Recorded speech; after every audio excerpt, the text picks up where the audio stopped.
Good morning, students. I hope all of you are well. You are safe at home, and I wish you all remain well and healthy. Okay. Today I start another discussion.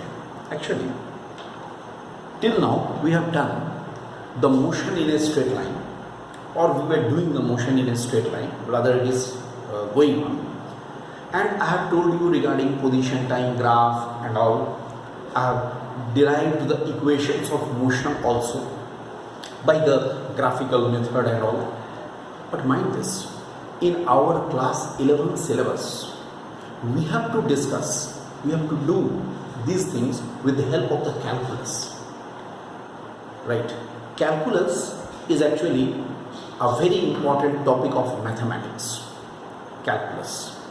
But in physics also, physics is very much related to mathematics here, and we shall take the reference of calculus, we shall use the formula of the calculus in physics in solving different problems, and you will see that solving the problem will become very easy with the use of this calculus.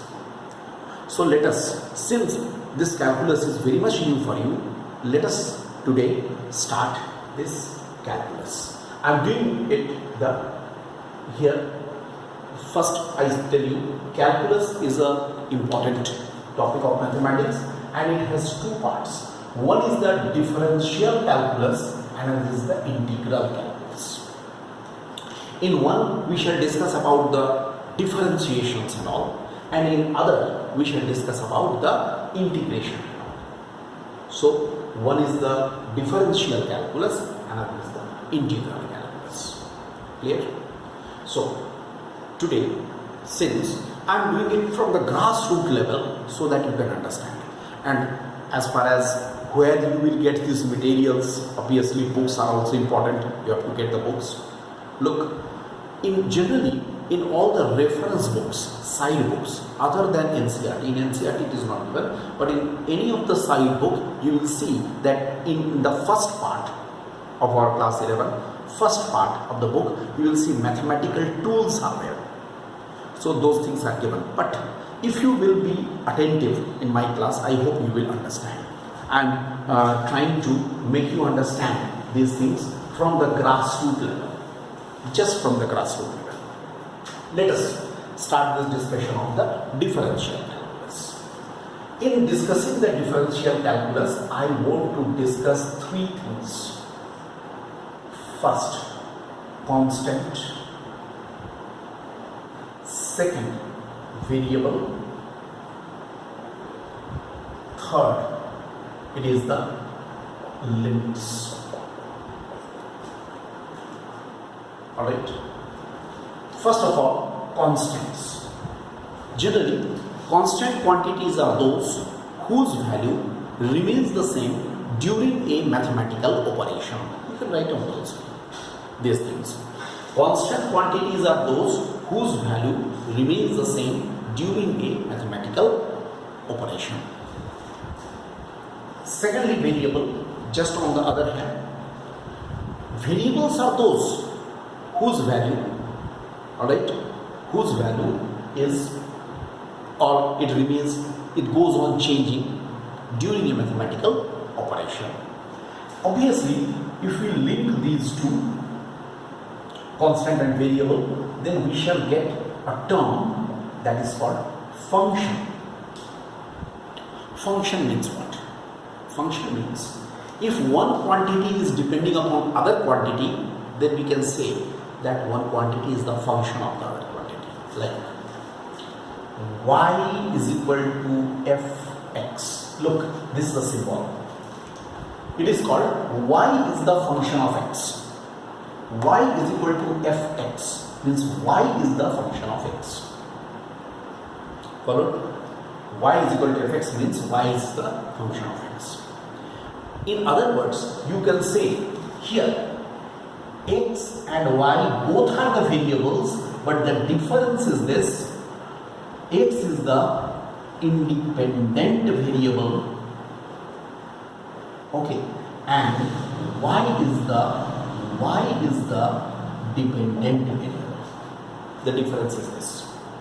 If I say y is equal to fx, it means x is the independent variable. Its value is independent. I can put any value of x, right?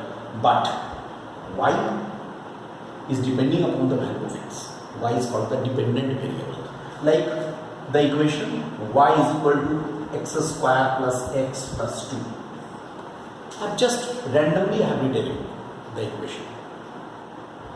I've not thought of anything. I've just written y is equal to x square plus x plus 2.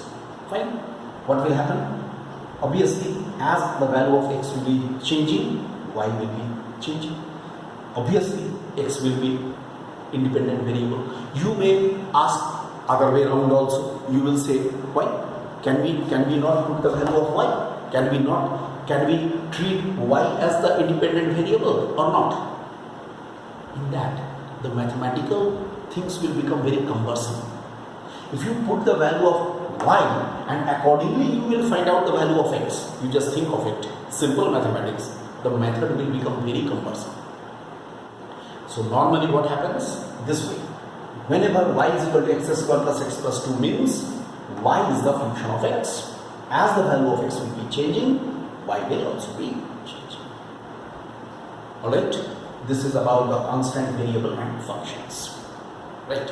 Now I am coming to the limit or limits. What is actually the limit, or what do you know about the limits? In what condition, under what condition we take the limits? I am giving you an example. Suppose I say y is the function of x and y is equal to, I write x cube minus 8 by x minus 2. See, I am giving you one question. I say y is the function of x. Y, what type of the function you will ask? I will say y is equal to x cube minus 8 by x minus 2. Right? I say find y for x is equal to 2. I give you this question. Think of it.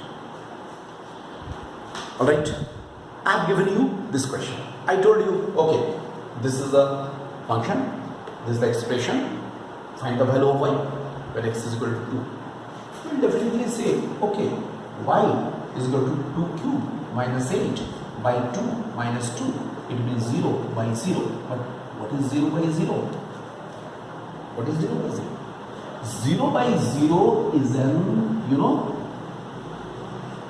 it is an undefined quantity. No definition.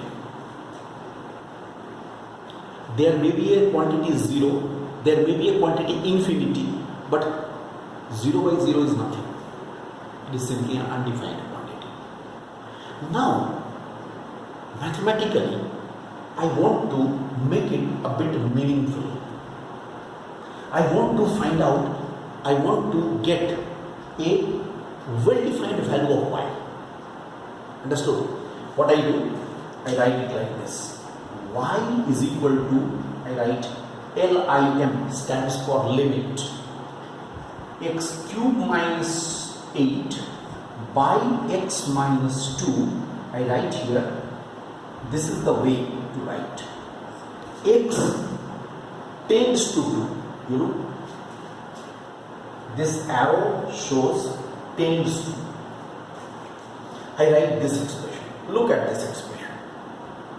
I am not writing this. I do, okay, I will take the limiting case. I will say I will take the limiting case. What is the limiting case? Y is equal to limit means I am taking the limit. It shows I am taking the limit. X cube minus 8 by x minus 2. I write x tends to 2. Then you will say, what is the meaning of x tends to 2? I will say x tends to 2 means it may be 1.96, 1.97, 1.98, 1.99, but not 2. Tends to. This is 2. Tends to. I am going towards 2. but I am not going at it. It is very near to it. And my dear student, you calculate your own. At your home you are sitting, you just calculate, you put the value of x to be 1.96 or 1.97 or 1.98, even 1.99, which is very very close to 2. Its difference with 2 is just 0.01. You will get a well-defined quantity. You will get, I am telling you, you will get here a well-defined quantity. Understood? This is the fun of mathematics. If you are putting it simply 2, you are getting undefined.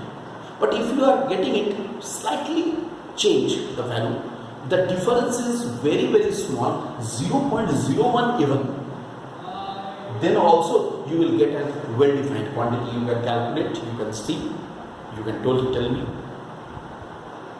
So what happens? Mathematician thought, okay, this concept can be used in many places.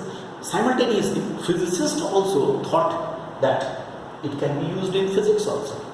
I can use this in physics. We can use this limit in case of physics. So this is the use of the limit. In taking the limiting value, suppose any quantity whose